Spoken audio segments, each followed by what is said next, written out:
Bonsoir et bienvenue à l'actualité du ciel. Nous continuons l'enseignement sur la crainte de Dieu, la clé. Et ce jour, je voudrais continuer dans la même lancée, à savoir ce que la crainte de Dieu n'est pas. De plus en plus, des personnes se lèvent et en prêchant l'évangile, ils essaient de faire peur à la foule. Leur présentation de l'évangile est une approche de peur. Si le monde utilise la peur pour gouverner, Dieu n'utilise pas la peur pour attirer les gens à lui. La peur ne peut pas amener les gens à établir une relation. La peur n'a pour seul objectif que de séparer les gens. Là où même la relation aurait pu s'établir, à cause de la peur, la distance va se créer. Vous savez, chaque fois que vous annoncez l'évangile, si vous ne vous repentez pas, vous irez en enfer. Si vous ne faites pas ceci, Dieu va vous frapper. Si vous ne faites pas cela, Dieu va vous punir. Cette approche de la parole de Dieu va plus fabriquer des hypocrites que de véritables enfants de Dieu. Des personnes qui seront avec Dieu par peur et donc par conséquent ne seront pas sincères, ne pourront pas exprimer réellement ce qu'ils pensent dans leur cœur, ne pourront pas faire part de leurs sentiments. Dieu n'a pas besoin de ce genre de relation. Je vous l'ai dit hier, lorsque tu t'inscris dans la peur, tu vas développer les défenses. Mais lorsque tu t'inscris dans la crainte, ce qui va s'établir, c'est la repentance. Lorsque vous respectez une personne, vous saurez demander pardon. Mais lorsque vous avez peur d'une personne, vous saurez vous justifier. Et Dieu n'a donc pas prévu que devant sa face, tu sois en train de te justifier ou que tu sois en train de trembler. Dieu voudrait que tu aies une relation de père-fils avec lui, de père-fille avec lui. C'est la raison pour laquelle je t'apporte une bonne nouvelle. Je vous ai dit, ici nous parlons de l'actualité du ciel.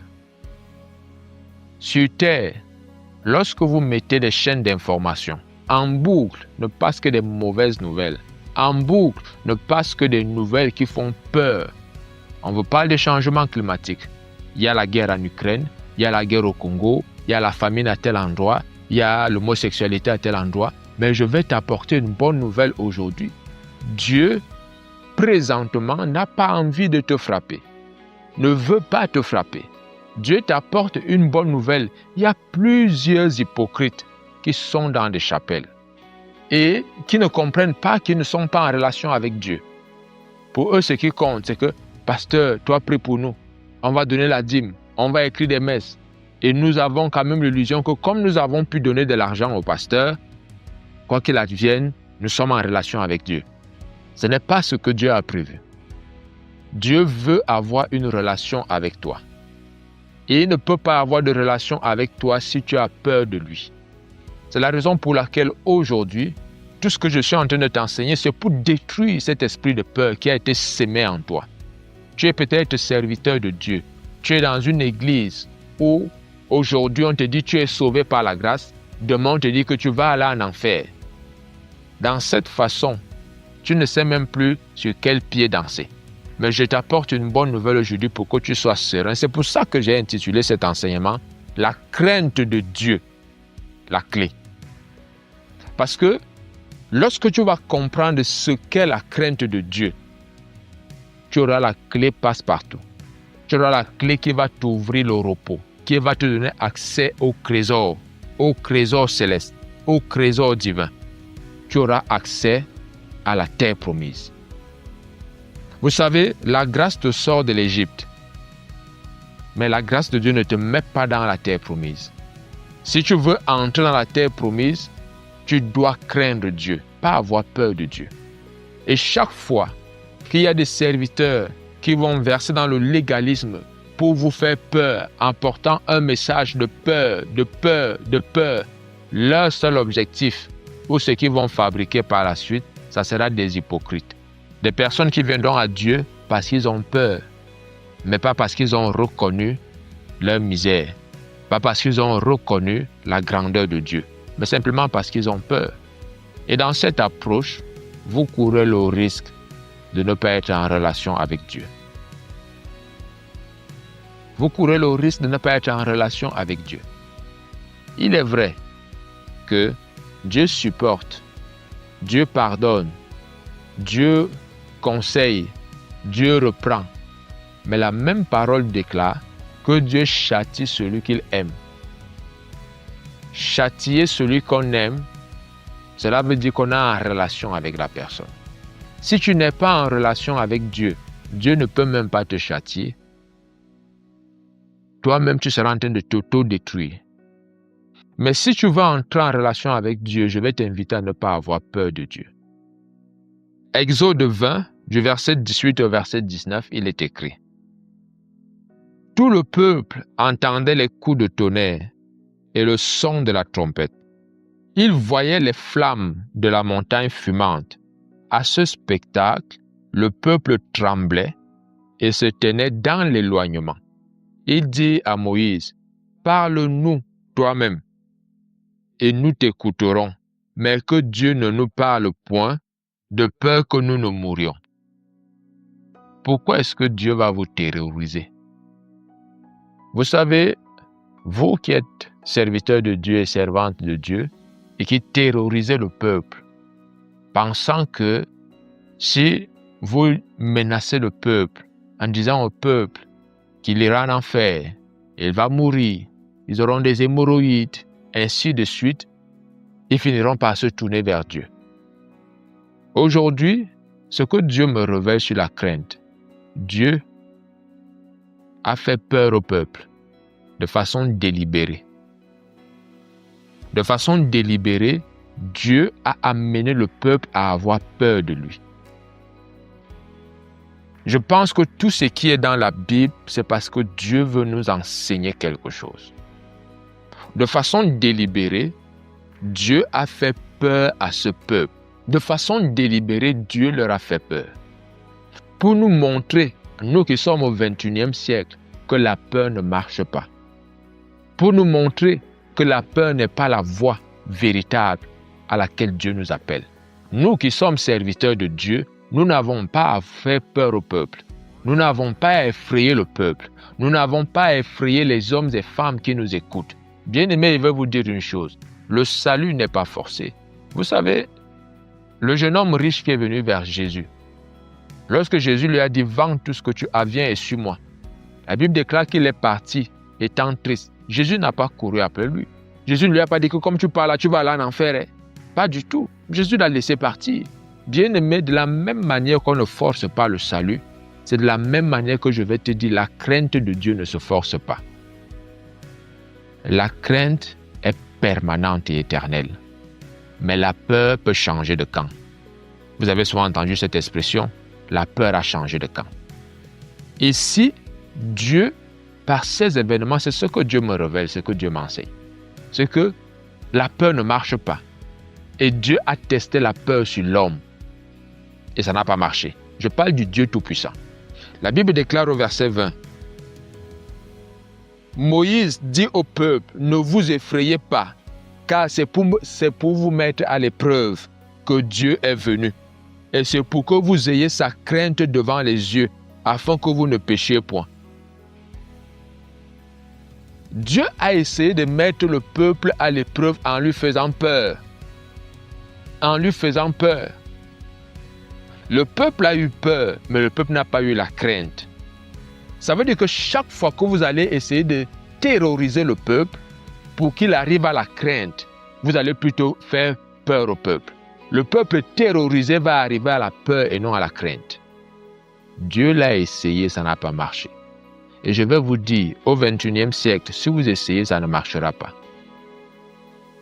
La bonne nouvelle, c'est que la crainte de Dieu est éternelle. Dès que la crainte s'inscrit dans ton cœur, plus rien ni personne ne pourra l'enlever. Adam, après avoir désobéi à Dieu, il a eu peur. Qu'est-ce qu'il a développé? La défense. La peur va toujours engendrer la défense. ou alors la défensive.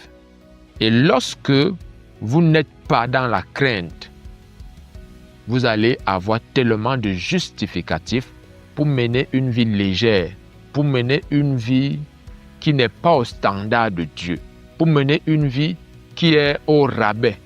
Dieu vous a destiné aux hauteurs de la nation. Dieu m'amène à vous dire ceci. Moi, Dieu, j'ai essayé de terroriser le peuple. Je l'ai terrorisé. Je voulais que le peuple ait la crainte.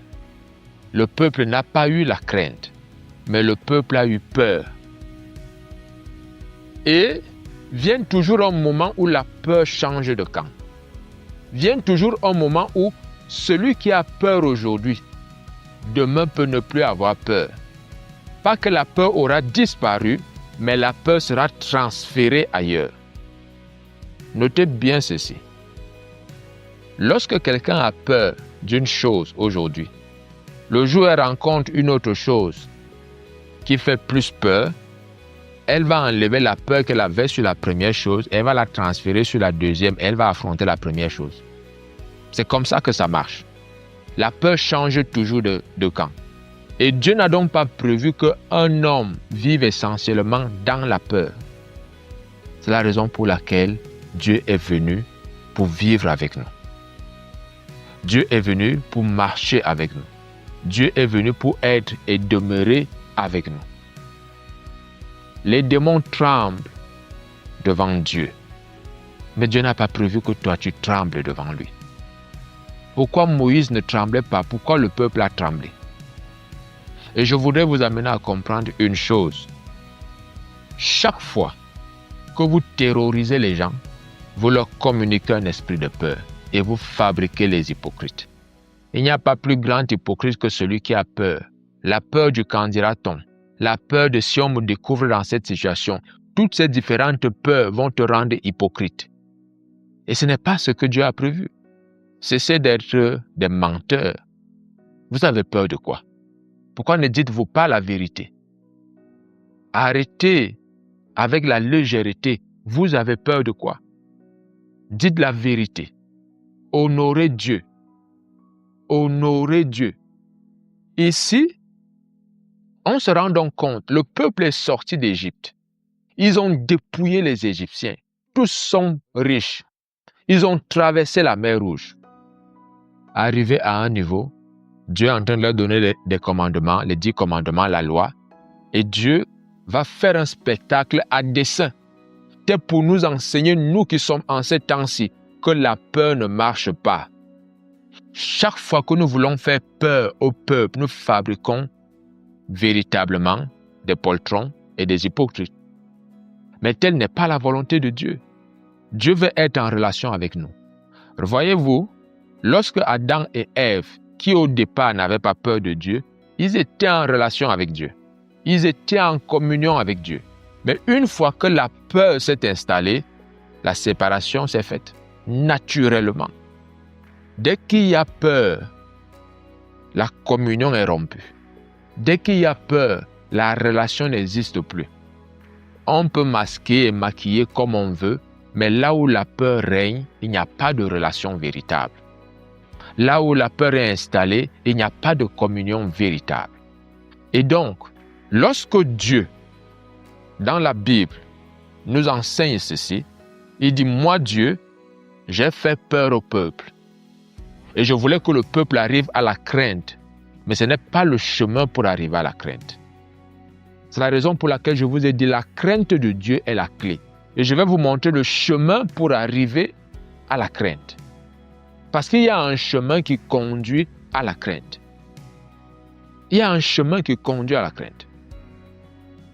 Ce chemin que Dieu a tracé et qu'il nous a révélé nous montre clairement que tout évangile de condamnation n'amène pas les gens dans une relation avec Dieu, n'amène pas les gens à établir une connexion avec le Saint-Esprit, parce qu'ils auront peur.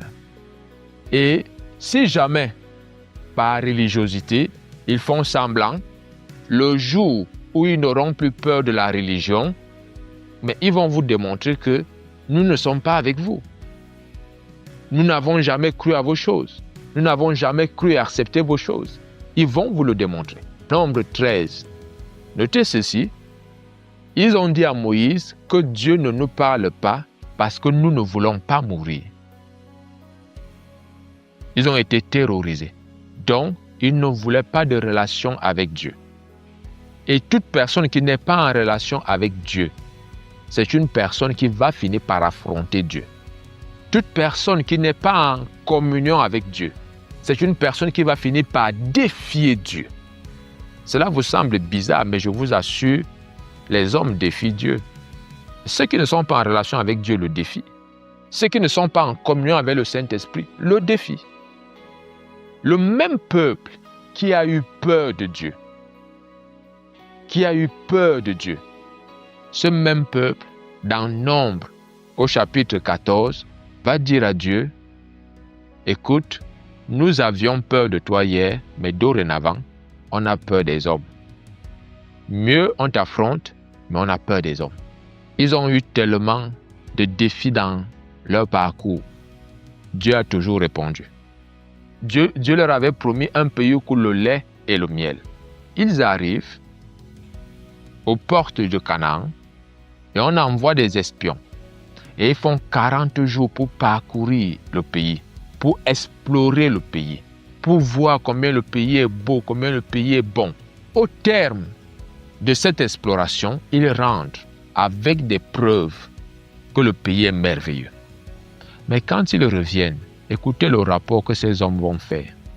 Écoutez très bien le rapport. Des hommes qui ont peur de Dieu. Voyez comment ils vont parler. Nombre chapitre 13, je lis à partir du verset 32. Et ils décriaient devant les enfants d'Israël le pays qu'ils avaient exploré. Il dit, le pays que nous avons parcouru pour l'explorer est un pays qui dévore ses habitants. Tous ceux que nous y avons vus sont des hommes d'une haute taille. Et nous y avons vu les géants, enfants d'Anak, de la race des géants. Nous étions à nos yeux et aux leurs comme des sauterelles. Ils ont vu le Dieu grand qui a fendu la mer. Aucun homme n'a jamais fait cela. Ils ont vu le Dieu grand qui a fait que la manne tombe. Aucun homme n'a jamais fait cela. Ils ont vu le Dieu qui a fait sortir l'eau du rocher. Mais cependant, devant des hommes qui les dépassaient en taille, ils ont estimé que ces gens-ci sont plus que nous. Mieux, allons défier Dieu. Allons défier Dieu.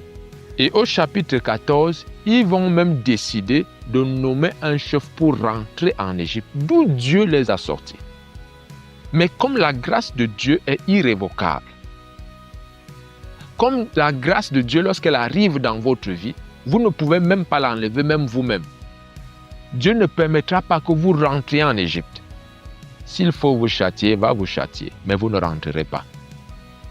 Mais vous ne rentrerez pas. Ici donc, nous voyons donc des hommes qui avaient peur de Dieu quelque temps avant. Mais une fois qu'ils ont été confrontés à une réalité qu'ils ont estimée à leur Dieu plus importante que la première, la peur a simplement changé de camp. La peur qu'ils avaient de Dieu, ils l'ont déportée sur les géants. Et ils ont dit, mieux on affronte Dieu. Ils ont préféré affronter un homme qui ne voit pas, qui peut fendre la mer Rouge. Ils ont préféré l'affronter. Donc chaque fois que nous allons apporter un évangile de peur, de condamnation, nous allons amener des hommes qui vont défier Dieu, qui vont l'affronter, à leur risque et péril.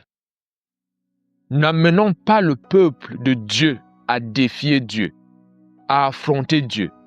Non, amenons le peuple de Dieu à affronter l'ennemi et à le vaincre. Toute personne qui craint Dieu va vaincre l'ennemi. Mais toute personne qui a peur de Dieu va perdre sa relation avec Dieu. Va perdre sa communion avec Dieu. Sa communion avec Dieu sera une communion en dents de scie, une communion pas solide. Alors je vais te dire une chose, bien-aimé. La crainte de Dieu n'est pas la peur de Dieu. Voici un peuple qui n'a pas pris conscience de ce que le Dieu qui avait dit qu'il devait les sortir d'Égypte, a tenu à ses promesses. Il a tenu à toutes ses promesses. Bien que Caleb et Josué aient dit à ce peuple, ne craignez rien, Dieu est avec nous, affrontons-les, nous sommes plus que vainqueurs. Ils ont dit, niet, nous n'entrerons pas là-bas. Nous, on va nommer un chef et on va rentrer en Égypte. Ils ont préféré affronter Dieu. Ils étaient prêts à aller affronter Pharaon pour lui dire, nous nous rendons à toi, nous sommes tes esclaves. Ne prêchez jamais un évangile de peur ni de condamnation, parce qu'il ne sauve pas. L'évangile de peur ou de condamnation ne sauve pas. Il ne conduit pas les gens au repos. Ceux que Dieu s'est acquis au prix du sang de Jésus-Christ, nous avons la responsabilité de leur apporter la bonne nouvelle qui les établit dans la crainte de Dieu. Voilà notre devoir, voilà notre responsabilité. Quel que soit ce que les hommes peuvent dire ou penser, je vais t'amener à comprendre une chose, c'est un fait. Lisons bien la Bible. Dieu a essayé. Et quand je dis essayer, c'est comme si Dieu était un camarade. Mais je veux te faire comprendre que si Dieu a fait ceci dans la parole, c'était pour nous donner une leçon. Et la leçon aujourd'hui, c'est que nous n'avons pas besoin de terroriser le peuple pour que celui-ci craigne Dieu. Nous avons besoin d'enseigner le peuple, de rassurer le peuple, d'orienter le peuple vers l'amour de Dieu. Lorsque vous allez lire, Dieu ne sera pas du tout content de cette attitude. Dieu ne sera pas content de se rendre compte que le peuple choisit de le défier, lui Dieu, choisit d'avoir peur des hommes, mais de ne pas avoir peur de Dieu.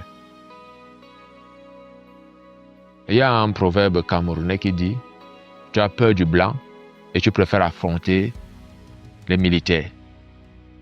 Voilà comment les gens se comportent. Comme le militaire a la même couleur de peau que toi, tu préfères l'affronter, même s'il a les armes. Même si le blanc n'a pas d'armes, tu préfères, comme il n'a pas la même couleur de peau que toi, tu préfères le respecter, le craindre, avoir peur de lui. Voilà comment ces hommes ont réfléchi comme des Camerounais.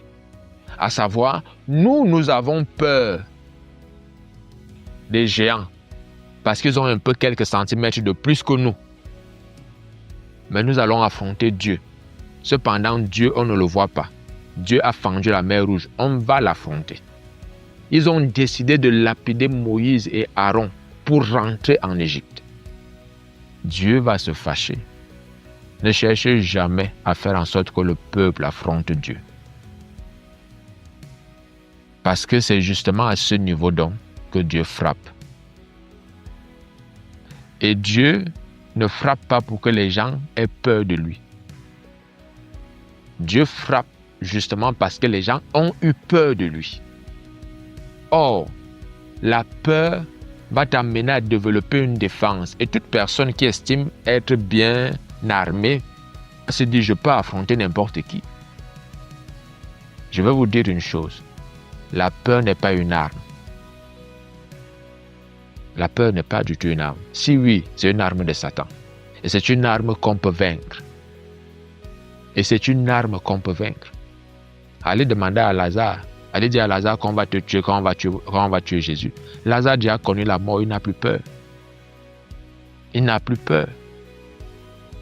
Donc je vais te dire, toi qui es enfant de Dieu et qui est sans cesse troublé par les messages de condamnation, des messages de condamnation que tu peux écouter et recevoir, des messages accusateurs, ces messages ne sont pas des messages de Dieu.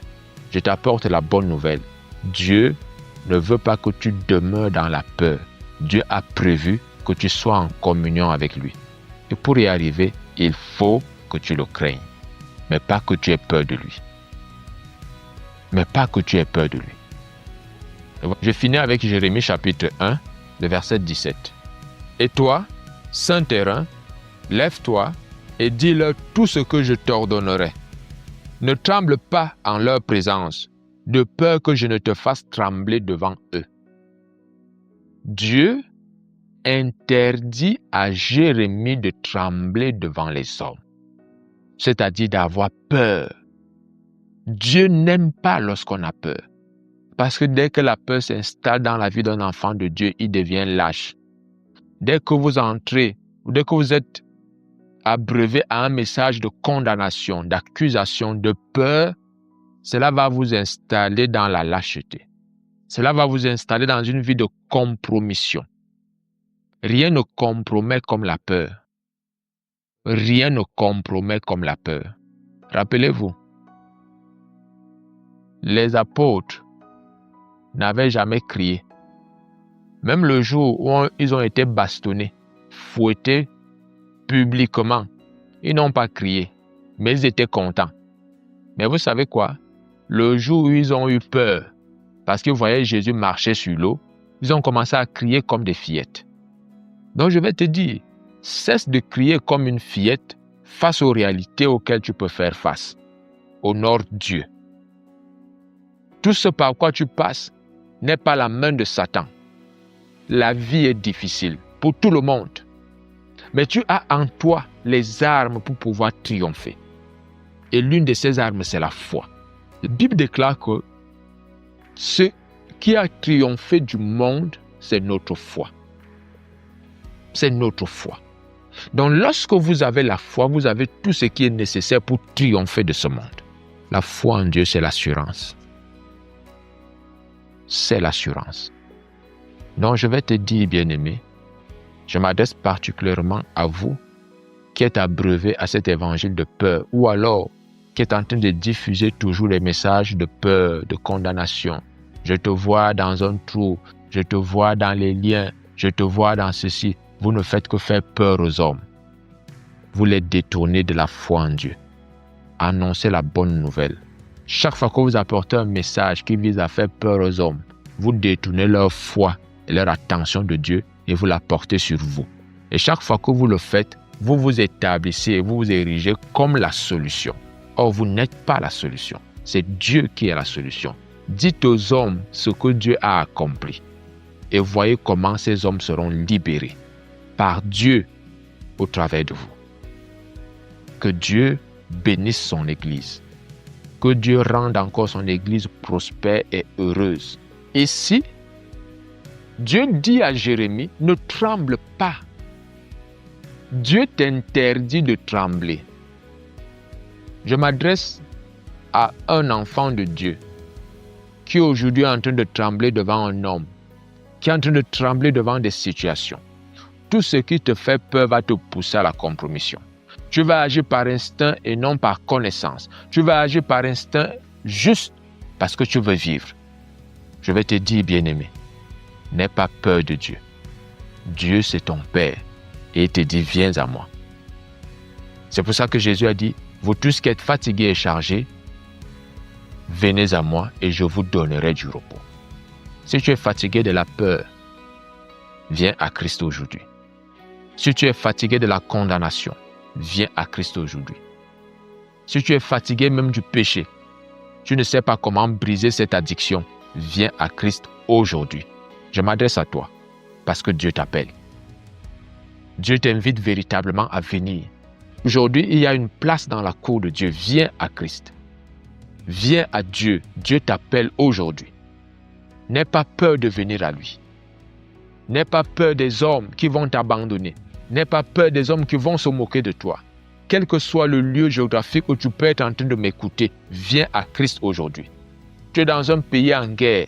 Il y a des personnes qui menacent que si vous acceptez Jésus, vous serez exclus de notre communauté. Je vais te dire, viens à Christ aujourd'hui. Si tu ne meurs pas, quoi, tu n'es pas mort. Si on te tue avec une arme à feu, si tu meurs d'Ebola, si tu meurs de cancer, peu importe, c'est la mort. Viens à Christ aujourd'hui et tu vas échapper à l'enfer. Viens à Christ aujourd'hui et tu seras délivré de ta faiblesse. Viens à Christ aujourd'hui et tu seras libéré de la peur. Viens à Christ aujourd'hui et tu auras un nouveau départ. Fais confiance au Seigneur Jésus. Fais confiance au Seigneur Jésus. Je vous remercie de vous abonner massivement. Je vous remercie de partager ces enseignements. Si vous avez été édifié, partagez-les. Que Dieu vous bénisse. Retrouvons-nous demain, nous allons poursuivre cet enseignement.